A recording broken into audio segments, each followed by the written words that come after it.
សួស្តីអ្នកទាំងអស់គ្នាមកជួបគ្នាជាមួយនឹង admin KC ម្ដងទៀតហើយណាជាមួយនឹងសាច់រឿងបិសាចជញ្ជក់ឈាមរបស់យើងហ្នឹងហើយបើសិនជាមានសលេងរំខានអាចមានអធិស្ឋានផងណាដោយសារតែឥឡូវហ្នឹងគឺថានៅទី admin គឺមានសលេងរំខានច្រើនខ្លាំងមែនតើណាតែមិនដឹងធ្វើម៉េចទេអូខេឥឡូវកុំឲ្យខាត់ពេកយើងច្រើនពេកយើងចូលទៅកាន់សាច់រឿងយើងជាបន្តណាតពីភាគមុនមកគឺថាកូនប្រុស Vampire របស់យើងបានចាប់កូនស្រីយើងមកដល់ផ្ទះរបស់គាត់ហើយដែលជាស្ថាប័នមានដ៏សែនធំណាពេលដែលមកដល់គឺថាកូនស្រីរបស់យើងនេះគឺស្លាប់បាត់ហើយកូនប្រុសយើងឃើញអញ្ចឹងក៏បាន3កូនស្រីរបស់យើងទៅដាក់លើគ្រែថ្នមថ្នមណាបន្ទាប់មកក៏បានអង្គុយសម្លឹងមើលទៅកាន់កកូនស្រីរបស់យើងប្រហែលជាជិតកន្លះម៉ោងហើយក៏ដាច់ចិត្តអោនទៅចង់នឹងខាំកកូនស្រីរបស់យើងណាប៉ុន្តែអោនទៅខាំអត់បានសម្រេចទេព្រោះតែកូនស្រីរបស់យើងភ្ញាក់ដឹងខ្លួនមកវិញណា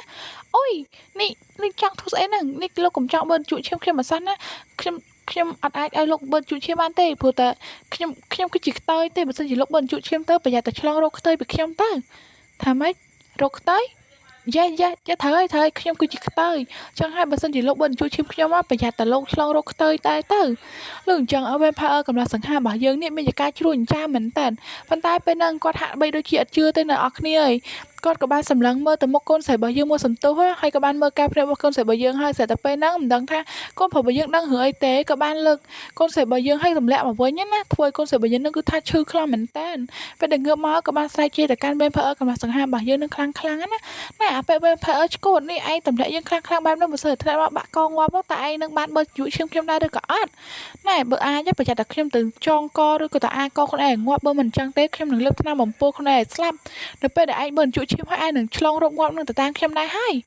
អូនិយាយថាកូនស្រីរបស់យើងនេះគឺប៉ុនសាហាវហ្មងរកអាកំណត់ផ្លែហ្នឹងយកមកនិយាយទៅការដែរណាប៉ុន្តែ Vampire របស់យើងបានឆ្លើយតបជាមួយនឹងកូនស្រីរបស់យើងទេក៏បានមកម៉ាំងកាយខ្លួនទៅបាត់ណាធ្វើឲ្យកូនស្រីរបស់យើងនេះឡើងលុះព្រលឹងអស់លីងប៉ុន្តែពេលហ្នឹងកូនស្រីរបស់យើងមានអារម្មណ៍ថាទន់ភ្នែកក៏បានស្លាប់ទៅវិញម្ដងទៀតណាកូនស្រីរបស់យើងនៅពេលដែលភ្ញាក់ដឹងខ្លួនមកវិញគឺថាបានឃើញខ្លួនឯងគឺនៅក្នុងបន្ទប់បាត់ទៅហើយក៏អាចបានចាប់អារម្មណ៍ដែរប៉ុន្តែពេលហ្នឹងក៏បានលើសលេងដូនចាស់ហ្នឹងស្រែកសួរមកកាន់ខ្លួនថាតើឯងនឹងខ្លួនហើយមែនមុននឹងនិយាយឃើញឯងស្លាប់នៅមុខបន្ទប់ណាកូនស្រីក៏ឆ្លើយតបទៅកាន់ដូនចាស់វិញថាអូយមុនហ្នឹងគឺខ្ញុំគ្រាន់តែអត់ស្រួលខ្លួនតិចតួចទេប៉ុន្តែពេលដែលឆ្លើយតបជាមួយដូនចាស់រួចហើយកូនស្រីរបស់យើងក៏បញ្ញាប់រត់ចូលទៅក្នុងបន្ទប់សភៅរបស់ខ្លួនឯងដើម្បីរករបស់ម្យ៉ាងមកបញ្ជាក់ការពិតថាតើមាន Vampire នៅលើលោកនឹងទៀតដែរឬក៏អត់ណាពេលហ្នឹងក៏បានរត់ទៅឲ្យដូនចាស់ក៏សួរដែរថាឯងទៅណាហ្នឹងមិនក៏បញ្ញាម៉ែប៉ុន្តែកូនស្រីរបស់យើងគឺអត់បានឆ្លើយតបទៅកាន់ដូនចាស់ទេបែរជារត់សម្ដៅទៅបន្ទប់សភៅហ្នឹងយ៉ាងលឿនតែម្ដងពេលដែលចូលទៅដល់ក្នុងបន្ទប់សភៅកូនស្រីរបស់យើងគឺប្រឹងកកកកាយសភៅឡើងពេញទូហ្នឹងតែម្ដងធ្លាក់រាយប៉ាយដូចជាកដោអញ្ចឹងគ្នាយើងអើយពេលបន្តមកទៀតកូនស្រីរបស់យើងក៏បានរកឃើញសភៅហ្នឹងហើយដែលគេកត់ត្រាតាក់ទងពីពពួក Vampire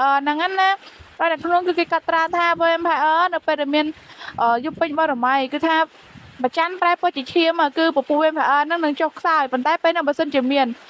នក្មេងប្រុសឬក៏ក្មេងស្រីណាដែលមានឈាមបេះដូងបរិសុទ្ធហ្នឹងឲ្យពួកគេបិទជក់ឈាមគឺពួកគេអាចនឹងមានកម្លាំងឬក៏ជីវិតអមតៈបានណាកូនស្រីរបស់យើងអានអត់តដល់ចំណុចសំខាន់ផងណាក៏លេចមុខ Vampire កំឡុះសង្ហារបស់យើងចេញមកហើយនិយាយថាចេញមកភ្លាមធ្វើឲ្យកូនស្រីរបស់ខ្ញុំនេះភ្ញាក់ឡើងដាច់ឆ្ងាតែម្ដងអើយហើយមិនលោកចេញមកស្ងាត់អញ្ចឹងនេះអត់មានមួយទៀតទេអីធ្វើជាបិសាចរបៀបម៉េចហ្នឹងចូលមកបន្ទប់ផ្ទះគេនេះហើយទាំងតែម្ចាស់គេអត់អនុញ្ញាតផងហ្នឹង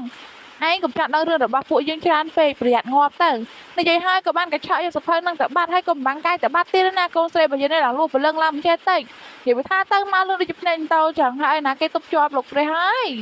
ើយតែរឿងក៏បានកាត់មកនៅក្នុងថ្ងៃបន្ទាប់ពេលព្រឹកហ្នឹងគឺថាកូនស្រីរបស់យើងភ្ញាក់នឹងខ្លួនមកក៏បានឃើញដូនចាស់ទេក៏បានគិតថាប្រហែលជាដូនចាស់របស់ខ្លួននឹងទៅលក់នំតាមធម្មតានៅឯផ្សារអញ្ចឹងណាកូនស្រីរបស់យើងបានខ្វាយខ្វល់ច្រើនទេក៏បានរៀបចំខ្លួនឯងហ្នឹងរួចទៅញ៉ាំអីនៅខាងក្រោមពេលដែលចាប់ម្ដងក្រុមហ្នឹងកំពុងអង្គុយញ៉ាំអីហ្នឹងក៏មានសលេងមួយលើមកលហៀងថាឲ្យខ្លួនហ្នឹងទៅជួបគេនៅឯស្តាវិមានដល់ពេលលើយើងកូនស្រីរបស់យើងប្រើស្លងរមើណាគ្នានិយាយថារមើមនុស្សជុំវិញខ្លួនថាណាគេនិយាយជាមួយខ្លួនអញ្ចឹងណាប៉ុន្តែរមើអត់ឃើញទេក៏នៅតែបន្តអង្គុយញ៉ាំបាយនឹងតាមធម្មតាណាប៉ុន្តែកំពុងតែញ៉ាំបាយសុកស្រាប់តែលេចមកកំឡុះសង្ហា Vampire របស់យើងមកទៀតហើយនិយាយពីថាតនេមហាសែនតនេហើយអត់ធ្វើការឬក៏រវល់អីទេដឹងលបង Vampire របស់យើងនេះគឺថាបង្ហាញមុខភ្លាមកូនស្រីរបស់យើងនេះគឺថាភ្ញាក់ធ្លាក់ពីលើកៅអីតែម្ដងក្រោយពីឃើញ Vampire របស់យើងបង្ហាញខ្លួនម្ដងទៀតធ្វើឲ្យខ្លួនឯងហ្នឹងអុកគូតទៅណាក៏បានងើបមកវិញទាំងឯគូទាំងឈឺហ្នឹងណាក៏បានស្ដីទៅកាន់ Vampire របស់យើងណាថាហើយមិនក៏លោកឯងមកទៀតហើយអញ្ចឹងមិនក៏មកអត់ចេះផ្ដាល់ដំណឹងអញ្ចឹងមកលឿនដូចជាភ្នែកតោចាណាទប់ជាប់ពេលហ្នឹងកូនប្រុសរបស់យើងក៏បានអត់និយាយអីច្រើនជាមួយកូនស្រីដែរក៏បានចាប់ដៃកូនស្រីរបស់យើងហើយក៏មិនបាំងកាយទៅបាននិយាយពីថាមកនោះអត់មានការងារទេគឺថាមកចាប់កូនស្រីរបស់យើងទៅទៀតហើយកូនស្រីយើងដូចទៅលើកមុនអញ្ចឹងគ្នាយើងពេលដែលបណ្ដាសតវិមានរបស់កូនប្រុសយើងគឺថាស្លាប់ដូចមុនអញ្ចឹង ប៉ុន្តែនឹកនេះនៅពេលដែលកូនស្រីរបស់យើងស្លាប់ហើយកូនប្រុសរបស់យើងបានធ្វើអីទេគឺទុកឲ្យកូនស្រីរបស់យើងហ្នឹងគេនៅលើគ្រែហើយគាត់ក៏ចុះទៅធ្វើការរបស់គាត់នៅជាន់ខាងក្រោមអញ្ចឹងទៅប្រហែលមកទទួលធំខ្លាំងមកបានកូនស្រីរបស់យើងហ្នឹងគឺភ្ញាក់ដឹងខ្លួនមកវិញនៅពេលដែលឃើញថាមានកំឡោះវ៉ែនប្រអើរបស់យើងនៅចិត្តកូនស្រីរបស់យើងនេះគឺថាបានដៃហើយគ្នាយើងអើយទៅរកក៏គឺកាយរបស់របរប្រើប្រាស់របស់កូនប្រុសរបស់យើងខ្ទេចខ្ទីគ្នាសទេហើយពេលហ្នឹងក៏បានចាប់អារម្មណ៍ជាមួយនឹងតាគៀបមួយក៏យកមកមូសាក់ខ្លួនឯងលេងណានិយាយពីថាលពើមហាសែនលពើសង្ស័យយកកូនទៅលន់តាក់ហ្មងកូនស្រីយើងនេះពេលដែលយកមកមូហើយស្អាតតែភ្ញាក់ផ្អើលខ្លួនឯងមែនតើហើយក៏ល្អូងើណាថាយីគ្រាន់តែមូបន្តិចសោះមិនក៏លមូរួញដូចជាវៀនជ្រុងអញ្ចឹងហើយមិនត្រឹមតែលពឹសដៃទៅលេងរបស់គេនឹងយកមកគៀបសាក់ហ្នឹងទេគឺថាកលេចទៅឃើញកៅអៅរបស់កូនប្រុសរបស់យើងណាក៏មានជាការចាប់អារម្មណ៍ក៏ដែរយកទៅកៅអៅរបស់គេហ្នឹងយកមកពាក់លមើលលើខ្លួនឯងទៀតណានិយាយពីថាលពឹសមហាសែនលពើសង្ស័យនាំរឿងដាក់ខ្លួនទៅនេះហើយបន្ទាប់ពីយកកៅអៅរបស់កូនប្រុសរបស់យើងយកមកលនៅលើខ្លួនហើយឃើញថាមានវាស្អាតម្យ៉ាងដែរចឹងណាប៉ុន្តែវារៀងខ្លាយដោយសារតែខ្លួនមានកម្ពស់ទាបជាងកូនប្រុសរបស់យើងហើយនៅពេលដែលស្លៀកទៅគឺថាឈុតហ្នឹងអស់ដីហ្មងគ្នាយើងប៉ុន្តែមើលទៅដូចជាសត្វចម្លែកមិនដឹងទេប៉ុន្តែពេលហ្នឹងកូនស្រីរបស់យើងអត់ទាន់បានមើលថាស្អាតឬក៏អត់ផងស្អាតទៅលើសលេងកូនប្រុសរបស់យើងស្រែកហៅខ្លួនពីជាន់ខាងក្រោមឲ្យចុះទៅជួបគេចឹងទៅកូនស្រីរបស់យើងក៏បញ្ញាចុះទៅជួបកូនប្រុសរបស់យើងទាំងទៅអត់តាន់បានដូរស្លៀកបំពាក់ដែរគឺទៅទាំងស្លៀកពាក់នឹងម៉ូតសក់ឡើងកញ្ញែងនឹងឯងហើយនៅពេលដែលចុះមកដល់ជាន់ក្រោមក៏បានឃើញថាវ៉ែនប្រអើរបស់យើងហ្នឹងគឺអង្គុយបែរខ្នងដែរណាកូនស្រីរបស់យើងស្រាប់តែមានកំណត់មួយចេញមកហើយអ្នកនរគ្នាគឺថាចង់បញ្ញាក់កូនប្រុសរបស់យើងហ្នឹងណាក៏បានដើរលបចូលទៅជិតកូនប្រុសរបស់យើងរួចហើយកូនស្រីបញ្ញាក់គេណាចាអេបងវ៉ែនប្រអើសង្ហាពេលហ្នឹងកូនប្រុសរបស់យើងភ្ញាក់មែនអ្នកនរគ្នាតែមិនមែនភ្ញាក់ដោយសារតែកូនស្រីរបស់យើងទេគឺភ្ញាក់ជាមួយនឹងម៉ូតសក់ហើយនឹងកៅអៅនឹងឯងនិយាយពីថាកូនប្រុសរបស់យើងភ្ញាក់ខ្លាំងហ្មងណាពេលហ្នឹងកូនប្រុសរបស់យើងនិយាយថាហើយមិនឯងតែងខ្លួនបែបហ្នឹងហើយកូនស្រីរបស់យើងពេលដែលឃើញថាកូនប្រុសរបស់យើងភ្ញាក់អញ្ចឹងគឺមានជាការសើចសប្បាយចិត្តណាអូនេះខ្ញុំមិននឹកស្មានថាពពួកវ៉ែនប្រអើដូចជាពួកលោកនេះជាភ្ញាក់ដែរសោះដល់ពេលនិយាយចាំវិញគឺថាសើចឡើងក្អាក់មែនគ្នាព្រោះកូនប្រុសរបស់យើងគឺថាខឹងណាក្តាប់មាត់ណែណាក៏បានសួរទៅកាន់កូនស្រីរបស់យើងថានេះឯងអត់មានខ្លាចថាយើងនឹងធ្វើបើជួយខ្ញុំឯងស្លាប់ទេអីកូនស្រីរបស់យើងលើអញ្ចឹងក៏បានតបទៅកាន់គេទាំងឌឺដងណាថាបើសិនជាលោកចង់សម្លាប់ខ្ញុំប្រហែលជាលោកមិនទោសខ្ញុំរស់នៅមានជីវិតដល់ឥឡូវហ្នឹងទេប្រហែលជាសម្លាប់ខ្ញុំតែពីថ្ងៃជួបខ្ញុំដំបូងមកម៉េចហ៎ពេលហ្នឹងកូនប្រុសរបស់យើងគឺថាខឹងខ្លាំងមែនតើណាក៏បានប្រើមហិទ្ធិឫទ្ធិរបស់ខ្លួនដែលជាធម្មពលពិសេសដែលពួកវ៉ែនតែតែមានណាគ្នាយើងគឺថាបជាឲ្យមានកបិតមួយហោះមកពីទៅទម្លុះគ្រាប់ភ្នែកកូនស្រីរបស់យើងអូយខុសខើម៉េចហើយពេលហ្នឹងកូនស្រីរបស់យើងភ័យខ្លាំងហ្មងណាគ្នាអើយស្រែកឡើងញាប់មាត់ឆ្អេកនិយាយថាប៊ីបើស្រែកអត់តរប្រហែលជាកបិតហ្នឹងធ្លុះគ្រាប់ភ្នែកកូនស្រីរបស់យើងហើយក៏មិនដឹងហើយបានស្រែកខ្លាំងថាខ្ញុំសុំតោខ្ញុំលែងហ៊ានហ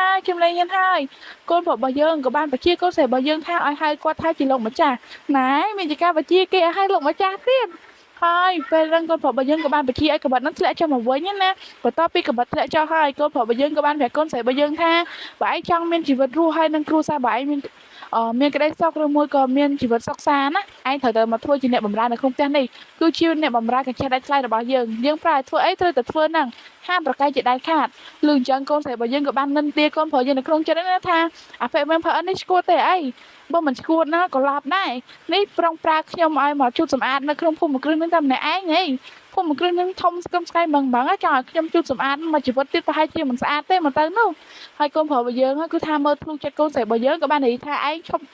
់ជេរខ្ញុំនៅក្នុងចិត្តទៀតទៅបានមិនចោលខ្ញុំកាត់អណ្ដាតរបស់ឯងចោលកូនស្រីរបស់យើងភ័យខ្លាំងមែនតើក៏បានបិទមាត់ខ្លួនឯងឡើងលឿនហើយក៏ឆ្ងល់ដែរថាមិនមកកូនប្រុសយើងដឹងថាខ្លួនឯងកំពុងតែគិតអីក្នុងចិត្តអើយណាគ្រាពេលហ្នឹងកូនស្រីរបស់យើងក៏បាននិយាយរលែងហើយដើម្បីរួចខ្លួនពីកូនប្រុសរបស់យើងក៏បាននិយាយថាឥឡូវនេះខ្ញុំសូមទៅសម្អាតបន្ទប់សិនហើយណាកូនប្រុសរបស់យើងក៏បានខាត់ដែរក៏ឲ្យកូនស្រីរបស់យើងទៅសម្អាតបន្ទប់ណាឥឡូវសាច់រឿងរបស់យើងបានកាត់មកនៅក្នុងព្រឹកថ្ងៃថ្មីវិញម្ដងគឺថាកូនស្រីរបស់យើងភ្ញាក់មកគឺថាជីវិតស្រស់ស្រាយមែនតើពេលដែលកូនស្រីរបស់យើងចេញមកដល់ខាងក្រៅណាក៏បានជួបជាមួយនឹងដូនចាស់គឺគាត់បានប្រាប់ឲ្យកូនស្រីរបស់យើងហ្នឹង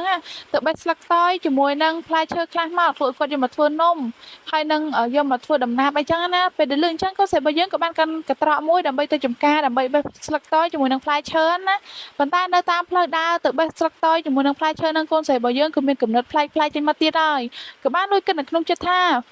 ាបើសិនជាខ្ញុំគឺជាគ្រូធ្មប់ឬក៏ជាគ្រូមន្តអាគមខ្ញុំនឹងកំចាត់ពពួកវ៉ែនផើឬក៏ជាពពួកបិសាចដូចជាពួកលោកនោះចាប់យកមកញាត់ក្អមជាមិនខាននោះទេបន្ទាប់មកខ្ញុំនឹងយកលោកចាប់ដាក់ក្នុងក្អមហើយក៏យកទៅបណ្ដែតទឹកនៅក្នុងទឹកស្ទឹងទឹកទន្លេបឹងបួពេលហ្នឹងក៏ស្រាប់ទៅលឺសំឡេងមួយបាននិយាយថាឲ្យតើមានអីទៀតអត់ក៏ស្រាប់និយាយថាគឺនៅមានទៀត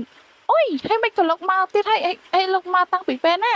ពេលហ្នឹងកូនប្រុសរបស់យើងក៏បានឆ្លើយតបថាគឺមកតនៅពេលដែលឯងចង់ចាប់យើងសូត្រមន្តអាគមដាក់យើងចូលទៅក្នុងក្អមហ្នឹងណាហើយយ៉ាងម៉េចឯងហ្នឹងចង់ចាត់យើងដាក់ចូលក្នុងក្អមខ្លាំងណាស់ហ្មង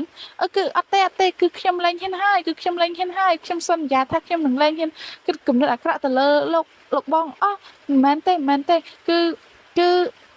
ពេលហ្នឹងក៏សិស្សរបស់យើងគឺនិយាយអត់ចាញ់ទេដោយសារតែភ័យពេកអ្នកនរគ្នានិយាយឡើងពាន់ដាតហើយមិនដឹងថាគួរតែនិយាយអីឯណាប៉ុន្តែកូនប្រុសរបស់យើងគឺអត់ស្ដាប់ទេក៏បានប្រើ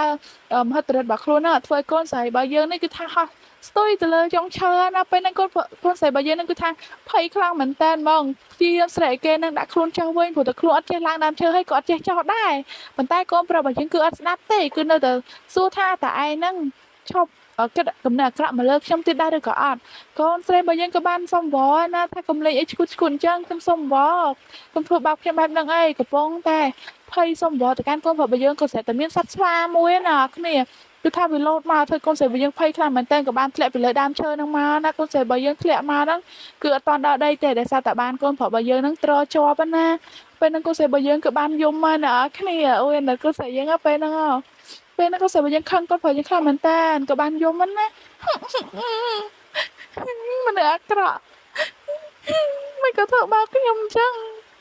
ពេលហ្នឹងកូនប្រុសរបស់យើងក៏បាននិយាយសុំទោសទៅដោយសារតែមុនហ្នឹងគឺគាត់ដឹងថាកូនស្រីរបស់យើងខ្លាចសត្វស្វាទេគ្នាយើងព្រោះតែកូនស្រីរបស់យើងធ្លាប់ត្រូវសត្វស្វាខាំបិទូយោពេលហ្នឹងកូនស្រីរបស់យើងអត់និយាយទៅកាន់កូនប្រុសទេក៏បានដើរគេចទៅបាត់ណាទាំងយំហ្នឹងដោយសារតែកូនប្រុសរបស់យើងអាចមើលគំនិតកូនស្រីរបស់យើងសម័យកាលពីនៅក្មេងបានណទើបដឹងថាកូនស្រីរបស់យើងខ្លាចសត្វស្វាណាប៉ុន្តែកូនប្រុសរបស់យើងក៏អត់ដឹងខុសដែរក៏នៅតែដើរតាមកូនស្រីយើងពីខាងក្រោយហ្នឹងប្រាប់ថាខ្ញុំគ្មានចេតនាចង់ធ្វើបាបឯងទេគ្រាន់តែយើងប្រាប់ឯងមិនឲ្យគិតគំនិតអាក្រក់មកកាន់ខ្ញុំទៀតតែប៉ុណ្្នឹងឯង